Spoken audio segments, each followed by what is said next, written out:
Voilà, un peu comme un titre hein, d'une affiche de cinéma. 50 jours après, ça m'intéresse et ça devait créer quand même le buzz et créer aussi un audimat important. Bienvenue et bonjour, pasteur Victor Kwasi. Bonjour Blessing, content de te revoir. Et alors Paul qui dit, mais 50 jours après quoi? Après quoi? En fait, 50 jours après la Pâque, après le jour de la délivrance et du salut, 50 jours après la manifestation glorieuse du Seigneur pour nous délivrer de la puissance du péché, le Seigneur veut nous retrouver dans sa présence. Et 50 jours après, il veut que nous puissions venir nous présenter devant lui avec les prémices de notre salut, les prémices de la récolte de notre vie, de la délivrance qu'il nous a apportée. Et 50 jours après, le Seigneur voudrait que nous puissions manifester la relation que nous avons avec lui. Alors, il faut noter que 50 jours après était le jour de la Pentecôte.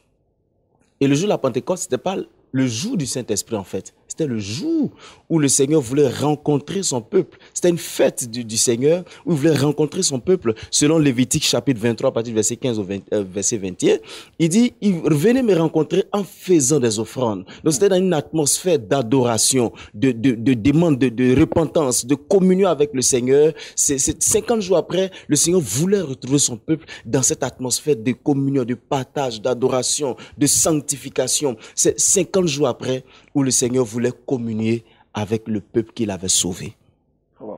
Et donc, on va dire, c'était une préfiguration. Si Lévitique déjà en parlait, maintenant Jésus vient pour matérialiser cela, c'est bien cela. Et en fait, 50 jours après, donc, le Seigneur voulant retrouver son peuple dans l'adoration, va manifester une autre dimension de cette fête. Alors, on appelle maintenant la venue du Saint-Esprit. Alors, qu'est-ce qui se passe? 50 jours, le Seigneur, il se révèle à ses disciples et il leur dit, attendez ici, vous allez recevoir le Saint-Esprit. Et le Saint-Esprit vient pour nous donner de pouvoir avoir la capacité surnaturelle que nous n'avions pas, parce que l'homme était tellement naturel qu'il ne pouvait pas exécuter les choses surnaturelles. Alors le Seigneur dit, je vais vous donner une dimension de moi, mais cette dimension surnaturelle qui va faire de vous des personnes extraordinaires. Mais dans une dimension, dans une atmosphère d'adoration. C'est pourquoi je vais appeler le peuple de Dieu à comprendre ce principe. Le principe de recevoir le Saint-Esprit, mais pas n'importe comment, pas dans n'importe quelle atmosphère. Le Seigneur veut que nous puissions le recevoir dans une dimension d'adoration, de communion, de recherche de sa présence. Parce que même quand le Saint-Esprit devait venir dans la chambre haute, ils étaient en prière, ils étaient en communion, ils étaient dans la recherche du Saint-Esprit. Et c'est en ce moment précis là que le Saint-Esprit vient dans la vie de ses enfants. Et le Seigneur Jésus-Christ matérialise la venue du Saint-Esprit en présentant au monde, en présentant à Dieu les prémices de son œuvre de rédemption, qui est la naissance de la première église, je dirais la naissance de l'église qui devait bouleverser le monde. Alors, le Saint-Esprit vient donc pour nous dire que vous devez continuer cette communion, cette fraternité avec moi, avec les autres, en présentant, en moissonnant maintenant, pas comme vous moissonnez avant, mais moissonnant les âmes, parce que le royaume de Dieu en a besoin. Est-ce que justement cette première église a eu véritablement un impact positif? Absolument, absolument. Nous voyons la dimension dans laquelle Pierre, qui était peureux, a prêché après avoir reçu le Saint-Esprit.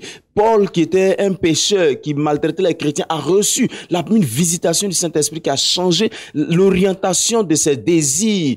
Il croyait servir Dieu, mais il servait pas Dieu de la bonne façon. Et le Saint-Esprit a changé l'orientation de son zèle. Et il y a eu un bouleversement extraordinaire dans le monde, au point où Jason dit, ceux qui ont bouleversé le monde, il y a des gens qui disent, ceux qui ont bouleversé le monde sont arrivés ici, et Jason les a reçus. C'est-à-dire, avec le Saint-Esprit, nous sommes censés bouleverser le monde. Je vais conclure en disant ceci. Si nous voulons avoir le Saint-Esprit, enfin nous prétendons avoir le Saint-Esprit, alors nous devons influencer le monde et ne pas nous laisser influencer par les désirs de ce monde qui nous transforme en personnes désireuses et manquantes de tout. Merci. Bien dit. Et j'aime la conclusion. Et je pense que c'est le mieux que nous puissions retenir ce bel exposé. Et je crois que vous avez aussi pris bonne note.